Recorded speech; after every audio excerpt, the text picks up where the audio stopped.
চীনে যান, জাপানে যান, রাশিয়ায় যান, পৃথিবীতে যেখানেই যাবেন যারা আল্লাহর আইন বাদ দিয়ে অন্য কারো আইন মানে, আমরা যেমন আল্লাহকে সম্মান শ্রদ্ধা মর্যাদা দিয়ে তার আইন মানতে চাই, ওরাও আব্রাহাম লিঙ্কনের বানানো আইন ওইভাবেই মানতে চায়। ওরাও তাদেরকে খোদাই মনে করে।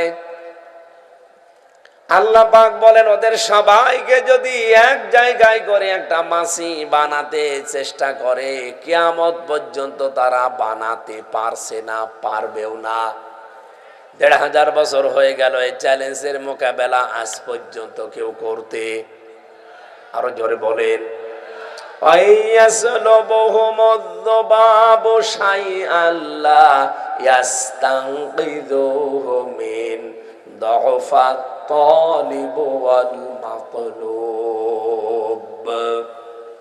এমনকি তাদের সামনে থেকে কেউ যদি মাছি এসে কিছু ছিনিয়ে নেয়, সেটা তারা আটকাতেও পারে না, ছিনিয়ে নিতেও পারে না। কতই না দুর্বল যাদেরকে ডাকা হয় এবং সে ডাক দেয়। স্যার আমারে বলছে আমি 50 বারের উপরে আজটা পড়েছি, যেবারই পড়ি চিন্তা করি আমার এখন প্রায় 53 বছর বয়স, আমি কি করলাম? সারাটা জীবন এদেরকে আমি নিজের হাতে বানিয়েছি, বাঁশ দিয়ে খড়কোটা দিয়ে নিজে রংচং করেছি, নিজে 8টা 10টা হাত বানিয়েছি, 2টা পা বানিয়েছি।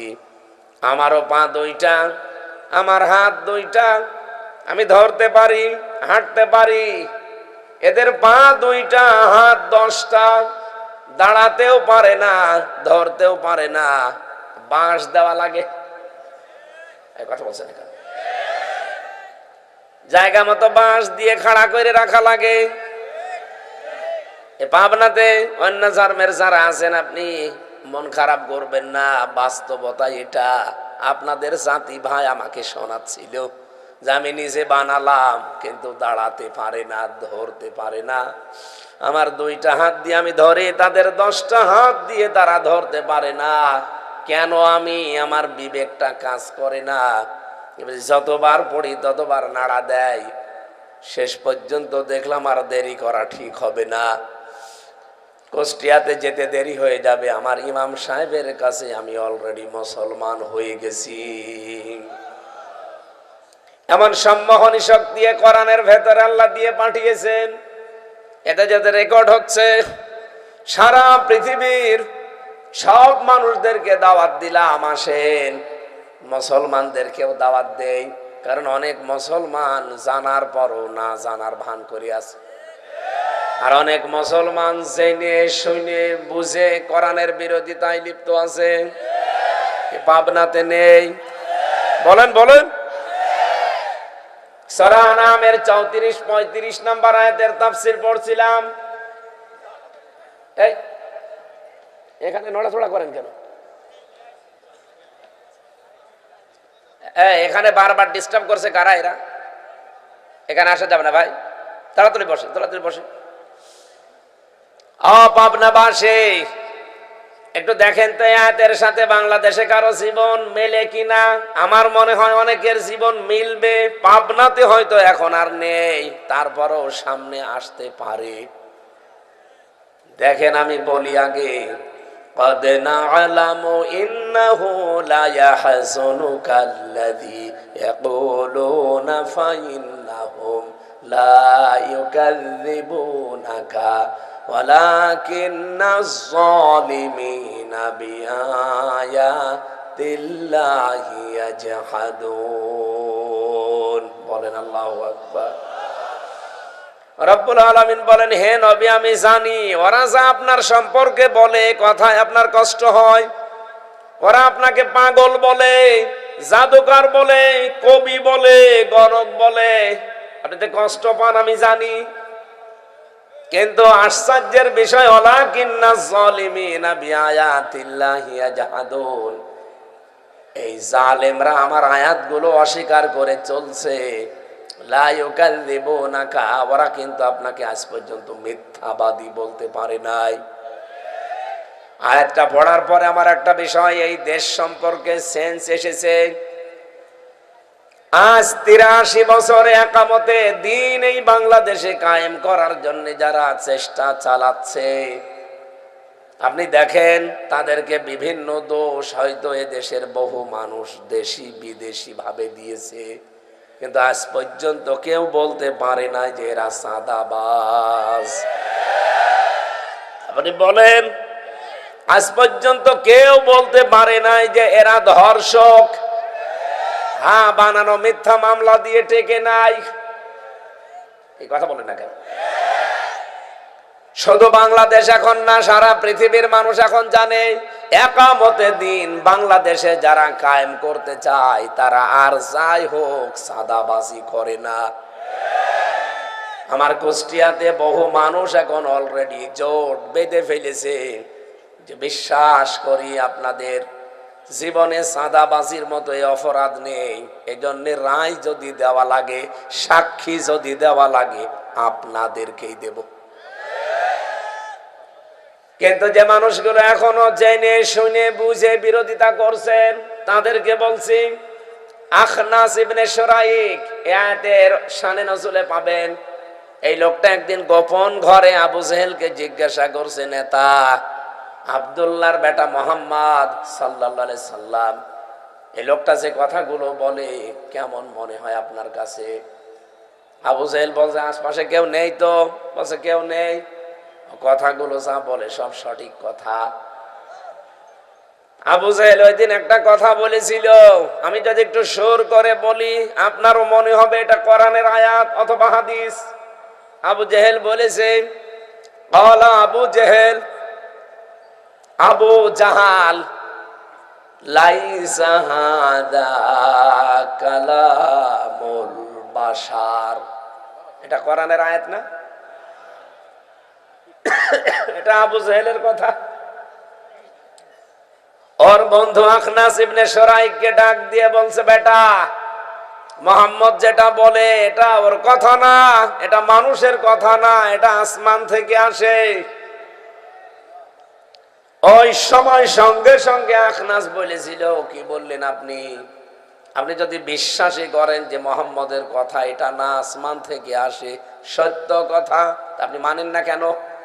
মানুষদেরকেও আপনি মানতে দেন না। আবু জেহেল ওই দিন বলেছিল, এই কারণে তুই কর্মী আর আমি নেতা।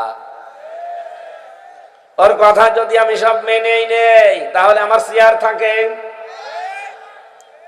আমি তো এই কারণে মানি না, মানলে আমার চেয়ার থাকবে না।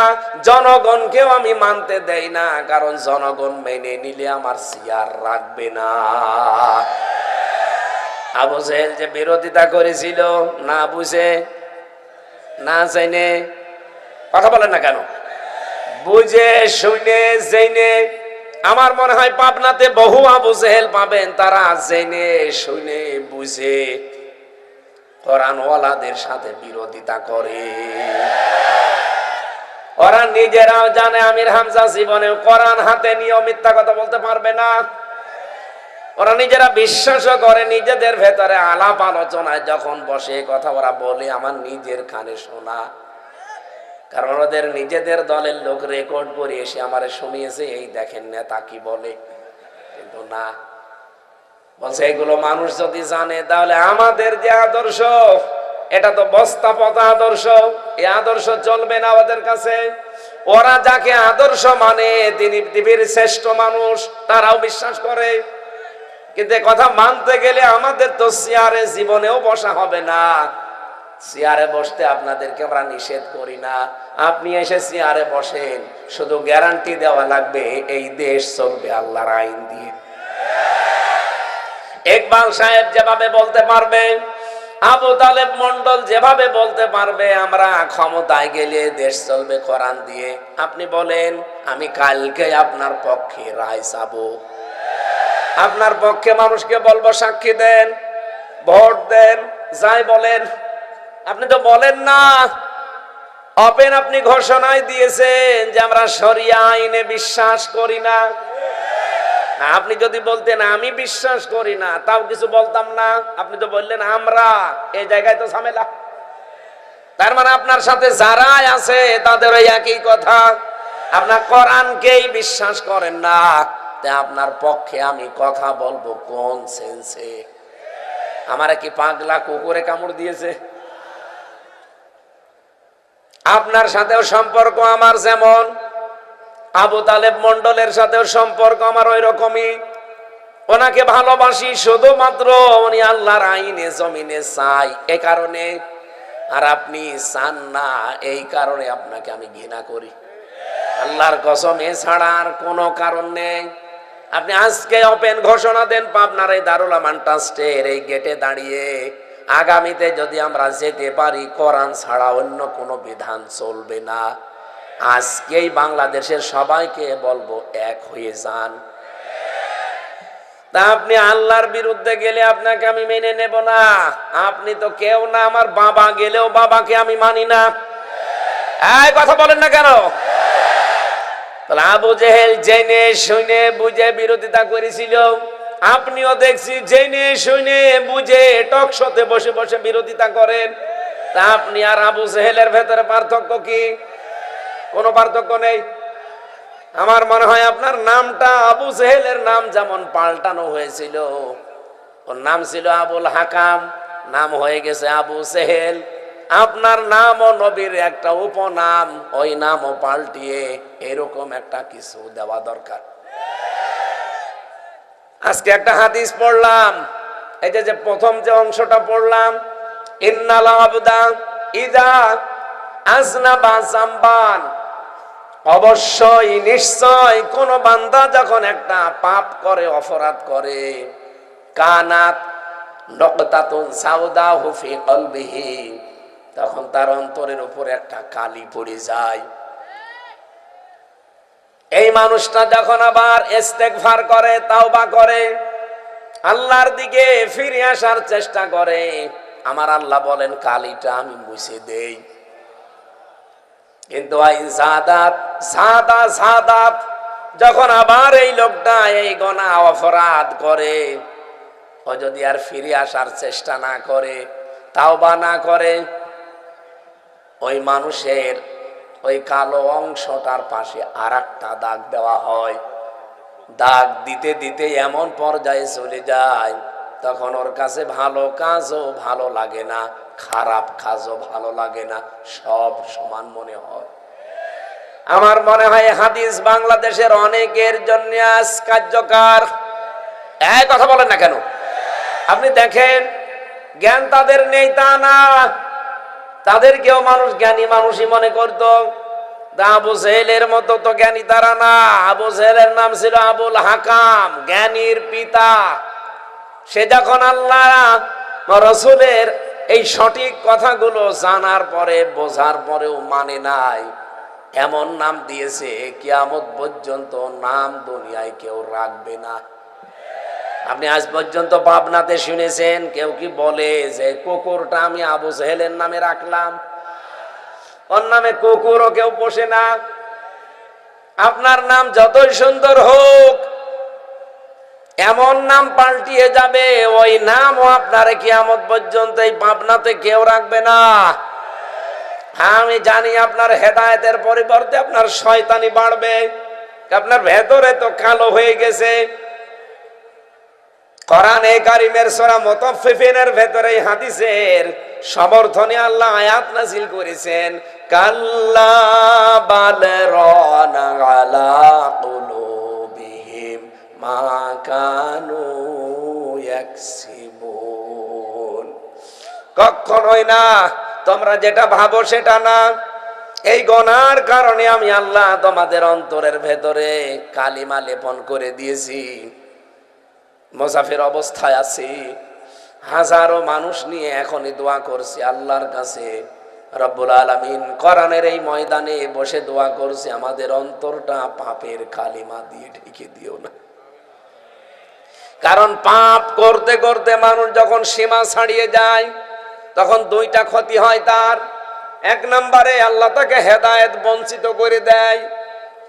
আমার তো মনে হচ্ছে এই বাংলাদেশে এখন বহু মানুষ তাদের পাপের সীমা অলরেডি ছাড়িয়ে গেছে, তারা যে আর ফিরে আসবে সেই রাস্তা আর বাকি নেই।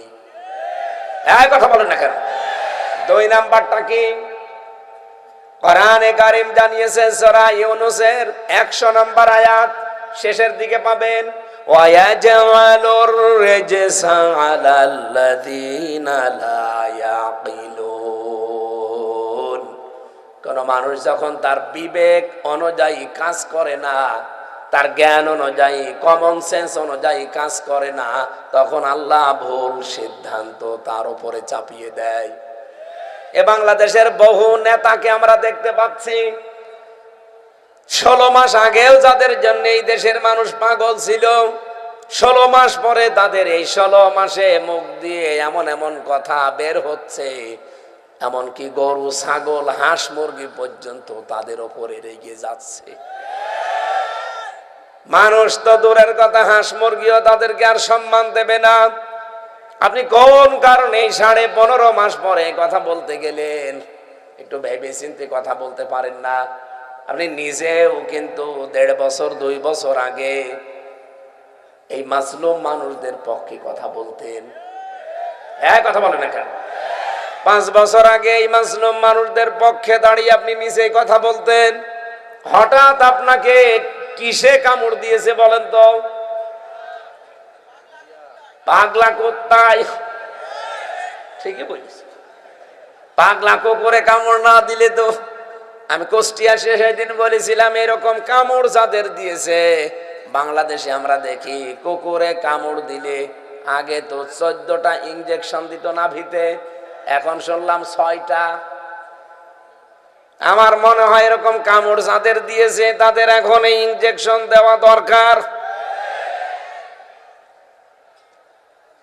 আপনার বিবেক কিন্তু মরে গেছে। ওয়ায়াজালুর রিজসা আলাল্লাযীনা লা ইয়াকিলুন।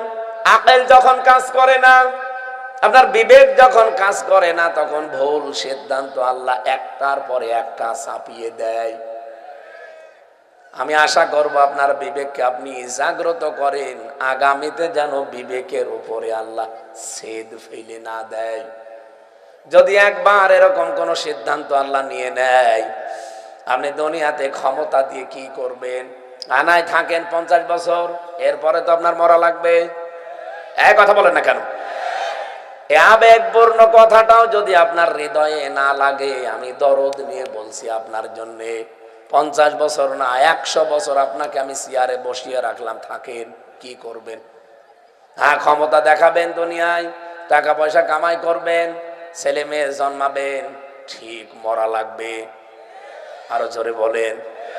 মরে গেলে কি হবে আপনি টের পাচ্ছেন?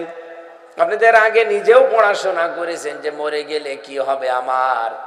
সুতরাং এমন কোন কাজ আপনার বিবেক বহির্ভূত করবেন না যে হেদায়েত থেকে আবার চির বঞ্চিত হয়ে যাওয়া লাগে। আল্লাহ যেন আমাদেরকে হেফাজত করেন, বলেন আমিন। এই পৃথিবীতে যে যেই ধরনের অপরাধ করে, আল্লাহ পাক ওই ধরনের শাস্তি তার উপরে নাজিল করে। আজকের সূরা আনকাবুত থেকে 40 নম্বর আয়াতটা পড়েছি। আমার এই মাথার ভেতরে আয়াত নিয়ে যত তথ্য আছে আমি এবার ডেলিভারি দিতে চাই। শুনবেন না আপনারা? শুনবেন না? শুধু শুনেই শেষ না, এখানে 4 প্রকার মানুষের নাম আছে। এই 4টা গুনার কথা আমি এখন আলোচনা করব।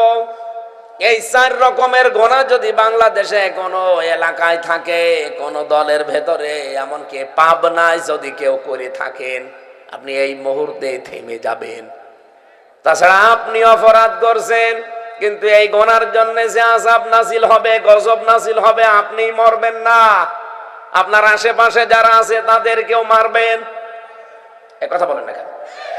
আজকে এই ট্রাস্টের ময়দানে দাঁড়িয়ে বুক উঁচু করে কথাগুলো বলা লাগছে এই কারণে।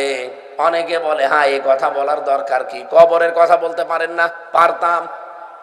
2 তলা নৌকা চলছে, উপর তলায় আমরা 3 জন বসে আছি, নিচতলাতে আরো 8-10 জন আছে। পানির ব্যবস্থা উপর তলায়, বারবার পানি নিয়ে আসতে যায় উপরে। আমরা যদি 3 জন বলি এত ডিস্টার্ব করেন, নিচেই তো পানি আছে, আমাদেরকে ঝামেলা করেন, ওরা যদি বলে ঠিক আছে, কোনদিন আর আপনাদের কাছে আসবো না, আপনা গালে যে যদি একটা টকটা ফুটো করে নেয়, ভেঙে ফেলে, পানি উঠবে না? কথা বলছেন না কেন? ওপরে আমরা তিনজন বসে যদি সুবহানাল্লাহ, আলহামদুলিল্লাহ, আল্লাহু আকবার পড়ি, আমার মনে হয় পানি ওঠা বন্ধ হয়ে যাবে। এখন যদি উপরে তিনজন মিলে ওদেরকে বাধা না দেয়, ওই ফোঁটা যদি বন্ধ না করি, বলেন তো ওরাই শুধু মরবে না আমাদের নিয়ে মারবে? দেশের অবস্থা এখন এই। আপনি নিচে গোনা করতেন, কোনো অসুবিধা আমারও নেই। আপনি জাহান্নামে যেতে চান, চান না? কিন্তু আপনি তো একা যাচ্ছেন না। আপনার এই সমস্ত অপরাধের কারণে আল্লাহ যে গজব নাজিল করবে, আপনিও মরবেন, আমারে নিয়ে মরবেন। এই জন্য আমাকে নিজের বাঁচতে হলেও আপনাকে বাধা দেওয়া লাগবে, পানি যেন নিচ থেকে না ওঠে। এই ফোঁটাগুলো আমরা এবার বন্ধ করতে চাই। এটা যদি কারো কাছে রাজনীতি মনে হয় হোক, এটা যদি কারো কাছে মনে হয় যে এটা ধান্দাবাজি হোক, আপনার ধান্দা আর আমার ধান্দা এক না। এক কথা বলেন না কেন? আবু জেহেলও ক্ষমতায় ছিল, বিশ্ব নবীও ক্ষমতায় ছিল। আবু জেহেল ক্ষমতায় ছিল যে ধান্দা করে, বিশ্ব নবী ক্ষমতায় গিয়েছিলেন ওই ধান্দা করে। বলেন বলেন, আপনারা যে কথা আমাদের উপরে চাপিয়ে দেন, এটা ডাহা মিথ্যা কথা, একটা অপবাদ। আমাদের ক্ষমতা দুনিয়া ভোগ করার জন্য না। দুনিয়া ভোগ করার বহু লাইন আছে আমাদের। আল্লাহর কসম, এই পৃথিবীতে বেশি বেশি সম্পদ কামাই করব, বেশি বেশি বিয়ে করব, এজন্য ক্ষমতা চাই না। আমি যদি এখনই ইচ্ছা করি যে কালকে সকাল হতে হতে 100টা বিয়ে করব, আমি পারবো। হ্যাঁ, দেশে বিদেশে যত ভক্ত আছে, যদি একবার ফেসবুকে দিয়ে দেয় যে ঝড় তুলে দিয়েছি বিয়ের, আসেন, সারা দেশ থেকে 100টা না 500টা চলে আসবে। বিয়ে করার জন্য তো ক্ষমতায় যাওয়া লাগবে না, এমনিই তো করতে পারতাম। টাকা পয়সা কামাই করার জন্য বহু লাইন আছে দুনিয়ায়। যে সমস্ত দেশে চলে গিয়েছিলাম, যদি এখানে আর না আসতাম, সারা জীবন পায়ের ওপরে পা তুলে একেবারে আরামে খেয়ে চলে যেতে পারতাম। কত সম্মান মর্যাদায় ছিলাম ওই সমস্ত দেশে। এই রক্ত পিচ্ছিল, এই কং কং কাটা কারণপূর্ণ, এই যে ঝামেলাপূর্ণ রাস্তায় আজকে মানুষ অনেকে আমাদেরকে গালি দিচ্ছে যে হুজুর এখন বে লাইনে চলে এসেছে, আগের লাইন ভালো ছিল না। আগের লাইন আমি বুঝতাম না, এখন লাইন বুঝে ফেলেছি। এক কথা বলেন না কেন? আমি তো চাই আমার এই জীবনে যদি আল্লাহর বিধানটা আমি দেখতে পাই, আমার জীবন সার্থক। কথা বলেন না কেন? বহু মানুষকে দেখতে পাচ্ছি, তাদের সফলতা, তাদের জনপ্রিয়তা, এগুলো তারা মনে করে যে আমি একেবারে মরণ পর্যন্ত, কিয়ামত পর্যন্ত ধরে রাখবো। না, আপনার সফলতা, আপনার জনপ্রিয়তা, এটা আপনার হাতে না, এটা কার হাতে? আজ বাংলাদেশে যত মানুষ ভাইরাল, যত মানুষ জনপ্রিয়, যে লাইনেরই হোক, আমি আশা করি তারা যদি সবাই মিলে আজকে বলতো আমার এই জনপ্রিয়তা, আমার এই ভাইরাল হওয়া আমি ইসলাম কায়েমে কাজে লাগাবো, আমার মনে হয় ইসলাম অনেক এগিয়ে যেত। অনেকেই দেখি ভয় পায়, বলছে না দিনকাল ভালো না। দিনকাল কি 1500 বছর আগে ভালো ছিল? বলেন বলেন। এখানে যিনি কথা বলতেন আল্লামা দেলাওয়ার হোসাইন সাইদি রহমতুল্লাহ আলাই, ওনার মতো জনপ্রিয় বাংলাদেশ না। মুসলমানদের ভেতরে এখনো কেউ হয়েছে? না, হয়নি। ডাক্তার জাকির নায়েক জনপ্রিয়, কিন্তু ওনার উপরে এখনো যেতে পারিনি। আমি তো বাইরের দেশগুলোতে জাকির নায়েকের অনুষ্ঠানও পেয়েছি, দেখা সাক্ষাৎও করেছি, কথাও বলেছি। আল্লামা সাইদির যে জনপ্রিয়তা, তার যে আমল, তার যে শারীরিক যে গঠন, আমার আল্লাহ এটা পৃথিবীর আর কাউকে দিয়েছে আমার মনে হয় না। আমি লোকটার সাথে 3টা বছরের ভেতরে কিছুদিন থাকার সুযোগ পেয়েছিলাম। প্রায় 80-র উপরে বয়স, এরপরেও রাতের বেলার তার যে ইবাদতের মাত্রা, আমি 33 বছরের যুবকও তার ধারে কাছে নেই। আমি নিজে হাফেজ, উনি তো হাফেজ না কোরআনের। নামাজে দাঁড়িয়ে তেলাওয়াত করছে, আমি হাফেজ 1 পারা 1.5 পারা পড়ি। উনি তো হাফেজ না, নামাজে দাঁড়িয়ে তেলাওয়াত কিছুক্ষণ করার পরে সেজদায় চলে যেত। সেজদায় দেখতাম পড়ি আছে তো পড়ি আছে, আমার 1-1.5 মিনিট 2 মিনিটে সেজদা শেষ, আর ওনার সেজদা আধা ঘন্টা 45 মিনিটে 1 ঘন্টা পড়ি আছে। শুধু ওই যে খাবার পানি দিয়ে নিচে জাল দিলে যেভাবে উতলাতে থাকে, গম গম করে আওয়াজ হয়, শুধু এরকম আওয়াজ শোনা যায় কান্নার। কি বলে উনি জানে আর আল্লাহ জানে। কয়েকদিন আমি দোয়া শুনেছিলাম, উনি মোনাজাতে দোয়া করছিলেন, আল্লাহুম্মা ইন্নী আসআলুকা শাহাদাতান ফি সাবিলিক। রব্বুল আলামিন, সাধারণ মরণ আমারে দিও না, আমাকে মরণ দিলে শাহাদতের মরণ দিও। ওনাকে আল্লাহ সাধারণ মরণ দিলে দিতে পারতেন, কিন্তু মরণ দিয়েছে দেখেন জালেমদের হাতে, শাহাদতের মরণ। বলেন আল্লামা সাঈদী এমনি যদি মরে যেতেন ইমান নিয়ে, আমি কোরআন হাদিস পড়ে যতটুকু জেনেছি, উনি মরে গেলে কবরে দিয়ে দিতাম, ঘুমিয়ে পড়তেন, এই শেষ। ফেরেশতারা এসে বলতো আপনি ঘুমান। দোলো ভাই যেমন বাবুকে নিয়ে ঘুমিয়ে পড়ে, ওইভাবে আপনি ঘুমিয়ে পড়েন। এতটুকু, এর আগে পরে আর কিছু নেই। কিন্তু উনি যদি শাহাদতের মরণ পেয়েছে, উনি কিন্তু ঘুমাননি। এজন্য শহীদ যারা হয়, আপনি কোনদিন জবান দিয়ে বলতে পারবেন না যে ও মরে গেছে। ওয়ালা তাকুলু লিমান ইউকতালু ফি সাবিলিল্লাহি আমওয়াত। আল্লাহ পাক সূরা বাকারার ভেতরে জানিয়েছে, যারা শাহাদত বরণ করে, আমি আল্লাহর জন্য যারা জীবন দেয়, এদেরকে মরা, মরে গেছে বলবা না, বরং এরা জীবিত। ওয়ালা হায়াউন ইনদা ওয়ালা হায়াউ ওয়ালাকিন লা তাশউরুন। এরা তো জীবিত এবং আমি আল্লাহ নিজে তাদেরকে, তারা জীবিত, কিন্তু তোমরা টের পাও না, বোঝো না।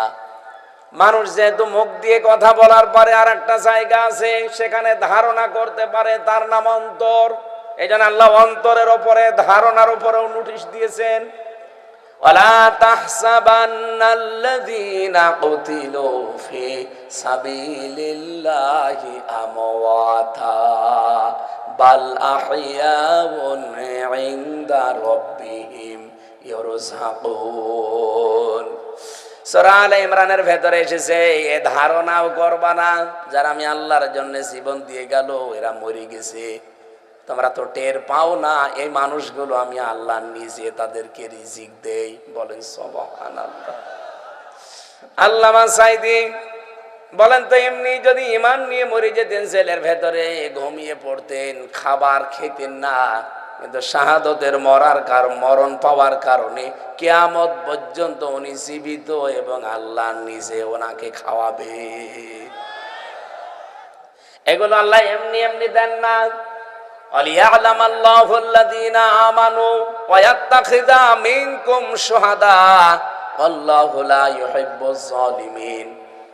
আল্লাহ পাক বলেন, তোমাদের ভেতরে যাদের জীবন যৌবন আমি আল্লাহর কাছে ভালো লাগে, যাদের কাজ কারবার অ্যাক্টিভিটিস আমি আল্লাহর পছন্দ হয়, এই ইমানদার মানুষগুলোকে আমি এমনিতেই মরণ দেই না, তাদেরকে শাহাদতের মরণ দিয়ে আমি আল্লাহ ধন্য করি।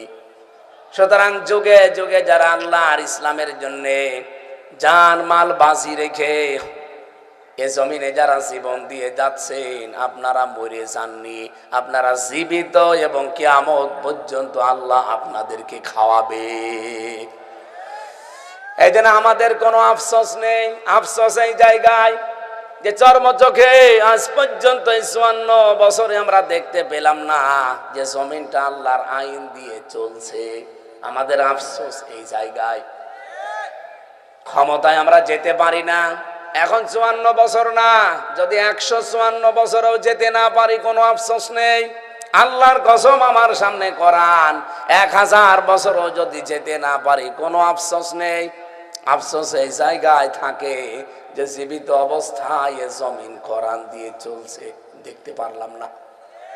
এবার যেহেতু আল্লাহ একটা সুযোগ করে দিয়েছে, দেশে বিদেশে এই ষড়যন্ত্রগুলো এবার আল্লাহ মোকাবেলা করবে। বারবার দোয়া করি আল্লাহর কাছে, আল্লাহুম্মা ইন্না নাজআলুকা ফি নুহুরিহিম ওয়া নাউযু বিকা মিন শুরুরিহিম। আল্লাহ, যে ষড়যন্ত্রগুলো চলছে দেশে, এগুলো আমাদের দ্বারা মোকাবেলা করা সম্ভব না। তোমাকে আমরা রাখলাম এই ষড়যন্ত্রের মোকাবেলা করার জন্য। বলেন তো আল্লাহ পারবে কিনা? আরো জোরে বলেন পারবে কিনা? আমার বিশ্বাস এই কোরআনের উপরে 100%। আমি এখানে পড়েছি যারা জমিনে মাজলুম, যাদের উপর অত্যাচার করা হয়, আল্লাহ কয়েকটা সিদ্ধান্ত তাদের ব্যাপারে নেন। 1 নম্বরে তাদেরকে আল্লাহ জমিনের নেতা বানিয়ে দেন। এই 15.5 মাসে অলরেডি বাংলাদেশে ইসলামের অনেক জায়গায় নেতৃত্ব আল্লাহ অলরেডি দিয়ে দিয়েছেন।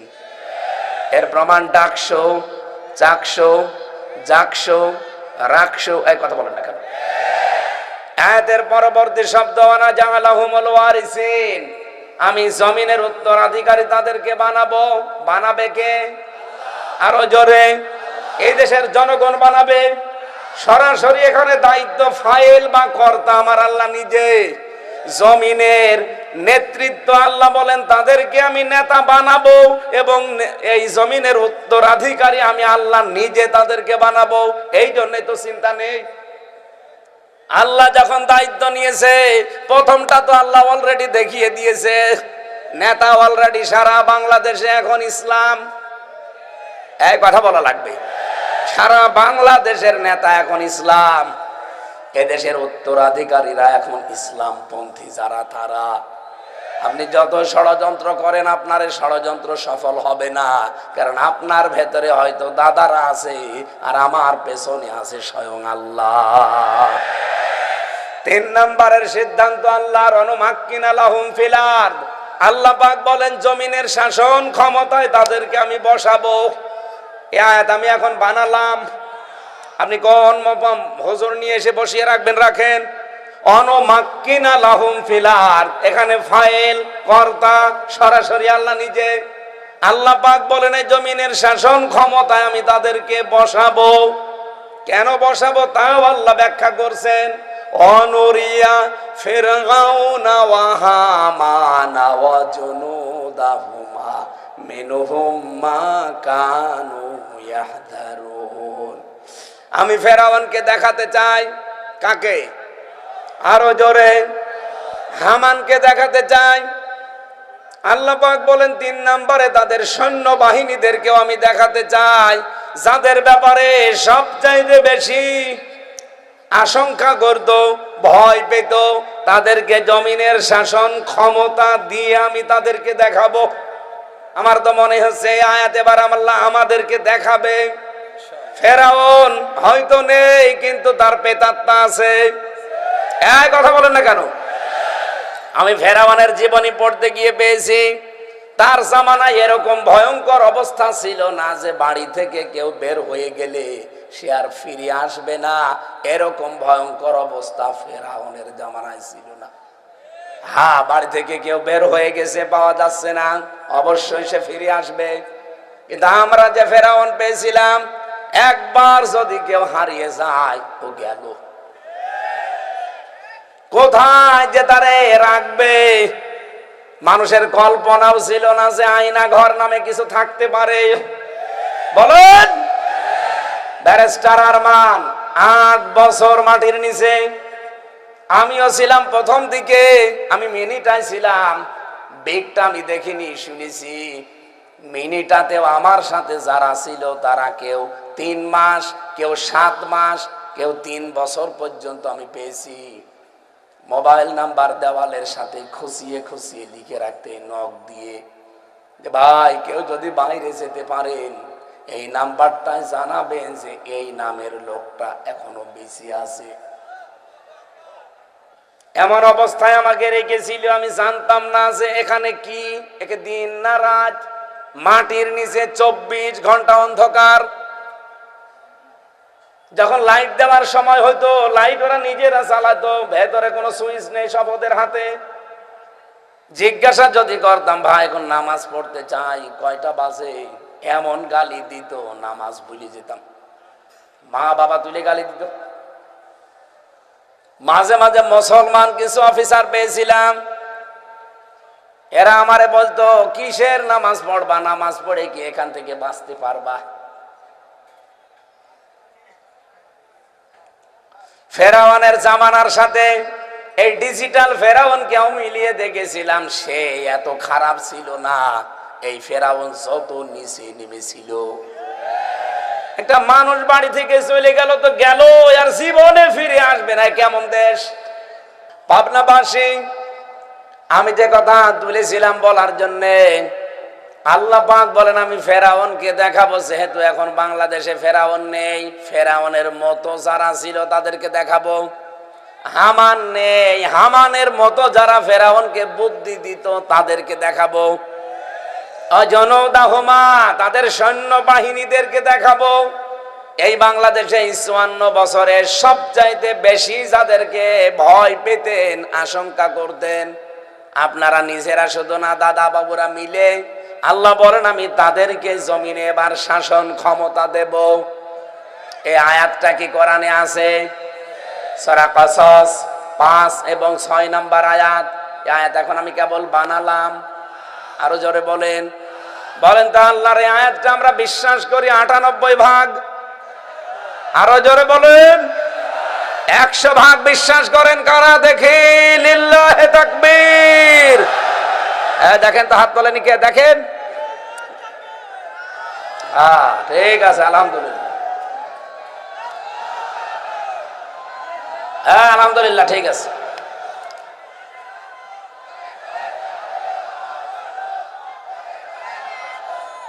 পাবনাবাসী এই জন্য মনের ভেতরে এক বিন্দু বিসর্গ পরিমাণ দুর্বলতা আসে না। আমি বিশ্বাস করি এবার বাংলাদেশে ইসলাম কায়েম হবে।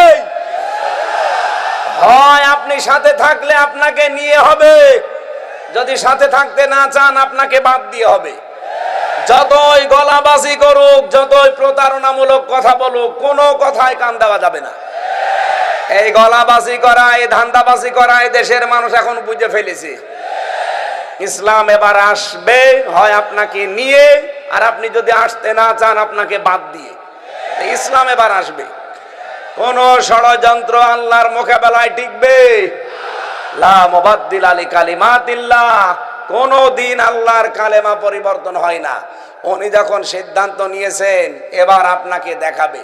সারা জীবন আমি আবু তালেব মন্ডল সাহেবকে ওয়াজ শোনালাম যে জিলাপি, রসগোল্লা এরকম মোটা মোটা হয়, সাদা, মিষ্টির ভেতরে, রসের ভেতরে ভেজানো থাকে। 2 ঘন্টা ওয়াজ করার পরে যদি বলি বলেন কেমন লাগে, উনি যদি বলে খেতে দেন না, খালি বলতে বলেন, বলবো কি করে? ওনারা যদি এখন আমি বলি পিটাবো, তাড়াতাড়ি বলেন রসগোল্লা কেমন স্বাদ, বলতে পারবে? আরো জোরে বলেন। সারাটা জীবন আল্লামা সাঈদী এইটাই বুঝিয়েছেন। আমিও সেই 12 সাল থেকে পর্যন্ত খালি 3 বছর জেলে ছিলাম, এটা বাদ দিয়ে এইটাই বোঝাচ্ছি যে কোরআনের সমাজ, কোরআনের রাষ্ট্র, কিন্তু কেমন যে হয় আজও দেখাতে পারিনি। আমার মনে হচ্ছে এবার আমরা দেখাতে পারবো।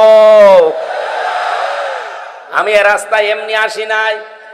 জেলে যাওয়ার আগে আমার গ্রামে কুষ্টিয়া পাটিকা বাড়ি, ডাবিরা ভিটা 2 নম্বর ওয়ার্ড, এখানে একটা জেনার ঘটনা ঘটেছিল। গ্রামের লোকজন আমারে বলছে সাক্ষী আছে 4 জন, আপনি ফতোয়া দেন।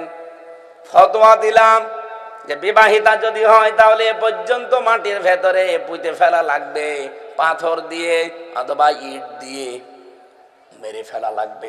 কিন্তু সাবধান, এই আইনটা এখন কার্যকর করবেন না, কারণ এ দেশে ইসলামের আইন চলে। আরো জোরে বলেন। এর 7 দিন পরে আমরা তো ধরে নিয়ে গেল পুলিশে। 3 বছর পরে বের হয়ে গ্রামে গেলাম, যে দেখি গ্রামের লোক 2 ভাগ। গ্রামের লোক 2 ভাগ হয়ে গেছে। 1 ভাগ দেখা করতে এসেছে, আর 1 ভাগ নিশ্চুপ। কি আপনারা কথাও বলেন না, কিছু জিজ্ঞাসা করেন না? বলেন না, আপনার সাথে কোনো কথা নেই, আপনার ওয়াজও শুনবো না। কি গো, খালি ফতোয়া দিতে পারেন, কার্যকর করতে পারেন না? আমি বললাম ওই মহিলাকে যদি ওই দিন সঙ্গে সার করতেন, ওই মহিলাকে সঙ্গে সার করার আগে আমারে পুলিশ সঙ্গে সার করতো। কথা বলে না কেন? এই যে পুলিশ দাঁড়িয়ে আছে, ও পুলিশ আমারে ধরে বলতো কোন কারণে আপনি ফতোয়া কার্যকর করলেন? ফতোয়া দিয়েছেন দেন। এদেশে কি ইসলামের আইন চলে? আপনার কারণে ফতোয়া যখন কার্যকর হয়েছে, আপনার উপরেও কার্যকর করা হবে। আমি ওদেরকে বলেছিলাম, দেখেন কথা দিয়ে যাচ্ছে, আপনারা জেল থেকে বের হয়েই তো আমার মেজাজটাই খারাপ করে দিলেন। এতদিন আমি অবিখা ওয়াজ করে খেতাম, আর এখন আপনারা কি লাগালেন যে খালি ওয়াজই করি, ফতোয়া দেই। এ ফতোয়া আমি দেখাতে পারি না। আল্লাহর কসম, সুযোগ যদি এবার আসে, এই ফতোয়া এবার আমরা দেখাবো। এই জন্য দাড়িওয়ালা মানুষ লিখেছে, এই জন্য পাঞ্জাবি আলাস মানুষ লিখেছে। আল্লাহর কসম, পরিবেশ তৈরি হয়ে গেছে। এই দেশে এবার আর ফতোয়া দেব না, রসগোল্লা কেমন বলবো না, রসগোল্লা খাওয়াবো। এবার ইসলাম আসুক, জেনা করে দেখেন। ইসলাম আসুক, চাঁদাবাজি করে দেখেন। ইসলাম আসুক, দখলবাজি করে দেখেন। ইসলাম আসুক, সালমান এফ রহমানের মতো চুরি করে দেখেন। আর একটা হাত একটাও এখানে থাকবে না, ঝুলতে থাকবে। ঝুলতেও থাকবে না, হাতই থাকবে না। কথা বলেন না কেন? 15 বছর সময় নিয়েছে, যা দেখিয়েছে তার চাইতে খেয়েছে বেশি। 15 বছর লাগবে না, ইসলামকে এনে দেন। 54 বছরের জন্য আফসোস করবেন, যারও আগে কেন রসগোল্লা খেলাম না, খালি ওয়াজই শুনেছি। কোরআনের পরিবার তো দেখেননি, কোরআনের সমাজও দেখেননি, কোরআনের রাষ্ট্রও দেখেননি।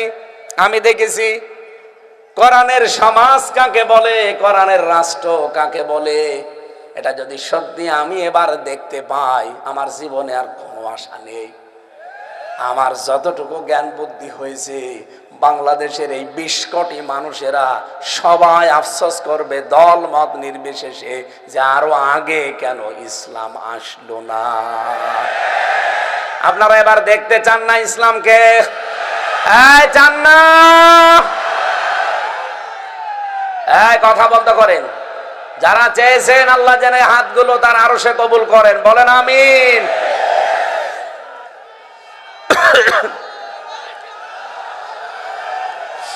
আল্লাহ রাব্বুল আলামিন বলেন, ফাকুল্লান আখাযনা বিযামবিহি ফামিনহুম মান আরসালনা আলাইহি হাসিবা। এখানে অনেকগুলো পাপের নাম আছে। এই পৃথিবীতে যে যে ধরনের পাপ করছেন, আল্লাহ বলেন আমি কাউকে ছাড়ি নাই। প্রত্যেকটি পাপিষ্ট মানুষদেরকে আমি ধরেছি। কারো উপরে আমি পাঠিয়েছি পাথরের বৃষ্টি, ঝড় পাঠিয়েছি, পাথর নাজিল করে ঝড় দিয়েছি। পাথরের বৃষ্টি বলে, পাথরের ঝড় বলে। 2 নম্বরে অমিনহুম মান আখাযাতুহু সাইহা, কারো উপরে আমি গর্জন পাঠিয়েছি, বাতাস। এরপরে অমিনহুম মান খাসাফনা বিহিল আরদা, এই জমিনে কাউকে আমি আল্লাহ গেড়ে দিয়েছি। অমিনহুম মান আগরাকনা, এমনকি এই জমিনের ভেতরে কাউকে ধসিয়ে দিয়েছি। এই জমিন কাউকে গিলে নিয়েছে, ধসিয়ে নিয়েছে, অথবা কাউকে জমিনের ভেতরেই আমি আল্লাহ কবর রচনা করে দিয়েছি। ওমা কানাল্লাহু লিয়াজলিমাহুম, আমি আল্লাহ কারো উপরে চুল পরিমাণে জুলুম করি না, কিন্তু মানুষ নিজেরাই নিজেদের উপরে জুলুম করে। এটা বাংলা অর্থ ছিল। এখানে 4টা পাপের নাম আছে। কোন পাপের জন্য কোন শাস্তি, এবার দেখেন তো বাংলাদেশে ওগুলো আসার সম্ভাবনা আছে কিনা।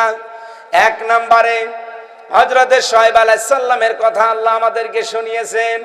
এটা পাবেন সূরা আরাফ 8 নম্বর পারা 20 নম্বর পৃষ্ঠা 6 নম্বর লাইনের 85 নম্বর আয়াতে রব্বুল আলামিন বলেন, ওয়ালা তাকউদু বিকুল্লি সিরাতিন তুইদুনা ওয়া তাসাদ্দুনা আন সাবিলিল্লাহ। ওই জামানায় কিছু মানুষ আল্লাহর পথ থেকে মানুষদেরকে দূরে সরিয়ে রাখার জন্য, ভয় দেখানোর জন্য ওত পেতে বসে থাকতো। আজ বাংলাদেশে যেটা শুরু হয়েছে অলরেডি, আমাদের দাদাদের দেশ থেকে 172 জন শোটার অলরেডি ঢুকেছে গোপনে হাদিকে যেভাবে মেরেছে এভাবে মারার জন্য। আল্লাহ পাক বলেন, এরকম অপরাধ যখন শুরু হয়ে যাবে, তখন আমি আল্লাহ ওই জামানায় যে গজব নাজিল করব, শুআয়ব আলাইহিস সালামের জামানায় যেটা নাজিল করেছিলাম পাথরের বৃষ্টি, আমার আল্লাহর ওই ক্ষমতা এখন আর নেই।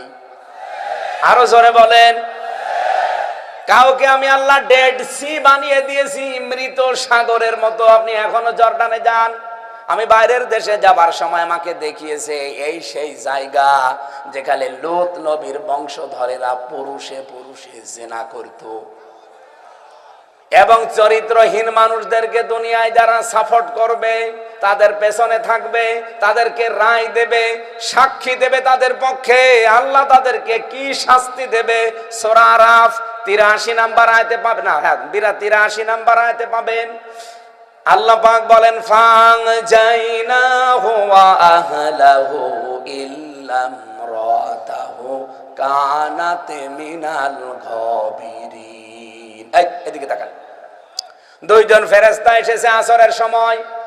লূত নবীকে ডাক দিয়ে বললেন আপনার উম্মতদেরকে নিয়ে এখান থেকে চলে যান, আপনার পরিবারের যা আছে তাদেরকেও নিয়ে যান। আসরের সময়, মাগরিবের সময় আমরা এখানে গজব নাযিল করব, কিন্তু সাবধান, ইল্লা ইমরাতাহু, আপনার স্ত্রীকে নেবেন না। মিনাল গাবিরিন, সে ছিল পশ্চাৎগমনকারীদের সহযোগী। এখানে আমি তাফসিরের ভেতরে পড়তে পড়তে প্রায় 11-12টা তাফসিরের সাথে মিলিয়েছি। লূত নবী তার স্ত্রী তো খারাপ হওয়ার কথা না, পড়তে পড়তে পেলাম যে না, লূত নবীর স্ত্রীর চরিত্র খারাপ না, সে চরিত্রহীনা ছিল না, সব দিকে তার ভালো, কিন্তু আল্লাহ তাকে নাম ধরেই নিষেধ করলেন ইল্লা ইমরাতা। প্রশ্ন আসতে পারে না, নাম কই? হ্যাঁ, নাম আছে। এই পৃথিবীতে যেই মহিলাদের স্বামী আছে তাদের নাম আল্লাহ কোরআনে ধরেননি, কথা বোঝে? যেমন আসিয়া, আসিয়ার নাম কোরআনে নেই কারণ তার স্বামী ছিল। খাদিজা, খাদিজার নাম কোরআনে নেই কারণ তার স্বামী ছিল। এই কথা বোঝেন না কেন? কিন্তু যার স্বামী নেই তার নাম কোরআনে আছে, যেমন মারিয়াম, কথা বলছেন না কেন? লূত নবীর স্ত্রীর নাম তাফসিরে আছে কিন্তু কোরআনে নেই, কারণ তার কি ছিল? আরো জোরে বলেন। সম্মানিত মা বোন যারা এসেছেন, এখান থেকে প্রায় কমপক্ষে 7টা শিক্ষা আমি পেয়েছি। পৃথিবীতে একজন মহিলার জন্য সব চাইতে দামি সম্পদের নাম তার স্বামী। আপনার স্বামী যদি না থাকে, তামাম দুনিয়া থাকলেও আপনি নিরাপদে থাকতে পারবেন না। মানুষ এমন এমন নজরে তাকাবে, এমন এমন কথা আপনাকে নিয়ে বলবে, আপনার মরিয়ে যাওয়া ভালো। আমি বাংলাগুলো বলতে পারলাম না তাই। এই মহিলার চরিত্র ভালো ছিল, সে চরিত্রহীনা ছিল না। আল্লাহ গজব নাজিল করলেন, তাকে ধ্বংস করে জাহান্নামে দিয়ে দিলেন। সব মুফাসসির দুনিয়ায় একমত, এই মহিলার সব ভালো, কিন্তু সে তলে তলে চরিত্রহীন মানুষদেরকে সাপোর্ট করত, যারা মহিলা মহিলা পুরুষে পুরুষে জেনা করত। তাদের নিজে ভালো কিন্তু চরিত্রহীন মানুষদেরকে সাপোর্ট করা, রায় দেওয়া, পক্ষে থাকা, সাক্ষী দেওয়ার কারণে যদি আল্লাহ তাকে জাহান্নামে দেয়, তাও সাধারণ মানুষের বউ না, নবীর বউ। বলেন বলেন। বাংলাদেশে বহু মানুষকে আমি বলতে শুনি এখন, যা আল্লাহ আমারে জাহান্নামে দেবে, মানে আমি নামাজ পড়ি, রোজা রাখি, আমার বউ পর্দায় থাকে, আমার ব্যবসা হালাল, জাহান্নামে দেবে। কি দেখে দেবে? কি দেখে দেবে টের পাচ্ছেন না? টের পাচ্ছেন না কি দেখে দেবে? আপনার সব ভালো আমিও জানি, আপনি এমন মানুষকে সাপোর্ট করেন, রায় দেন, তার পেছনে থাকেন, যার চরিত্র শয়তানের চাইতেও খারাপ। এরকম নেতা বাংলাদেশে নেই। রাত 9টার পরে যার পা ঠিক মতো মাটিতে পড়ে না, আমি নিজে দেখছি। 9টা 10টার পরে হাঁটতে পারে না, রিকশা ছাড়া বাড়ি যেতে পারে না, ওই লাল পানি আর কি কি যেন খায়। আপনি এর পরেও তার পেছনে সাপোর্ট দেবেন, রায় দেবেন, আর এই সঠিক কথা বলতে গেলে এটা রাজনীতি হবে। এদিকে আসেন, আসেন, এমন জোরে কানের নিচে 2টা দেব, আপনি সব বুঝে ফেলবেন। এত বাংলায় বলার পরও বলো হুজুর বুঝি না। এদিকে আসেন, আপনাকে বোঝাচ্ছি। আমার মনে হয় লূত নবীর এই কাহিনী থেকে আমাদের শিক্ষা, এটা সূরা আরাফ 8 নাম্বার পারা 20 নাম্বার পৃষ্ঠার 3 নাম্বার লাইনে আছে। এত দলিল দিয়েও মানুষের মন পায় না, রাগ করে। ও কি মানুষ না? আবু জেহেল। আবু জেহেল তো আরো খারাপ ছিল। একজন নবীর স্ত্রী চরিত্রহীন মানুষকে সাপোর্ট করে যদি জাহান্নামে যায়, আপনি কিসের কি? আপনি চরিত্রহীনকে সাপোর্ট করবেন, আবার বলেন নামাজ পড়ি, রোজা রাখি, আমার ব্যবসা হালাল। কখনো না ভাই। শাস্তি আসলে আপনি শুধু মরবেন না, আমাদেরকে নিয়ে মারবেন। এই কারণে আপনাকে সতর্ক করলাম। এই বাংলাদেশকে যদি ডেড সি বানাতে না চান, যদি মৃত সাগর বানাতে না চান, চরিত্রহীন মানুষের পেছন থেকে চরিত্রবান মানুষের পেছনে আসা লাগবে। আশা করছি আপনি বুঝেছেন, না বুঝলে একা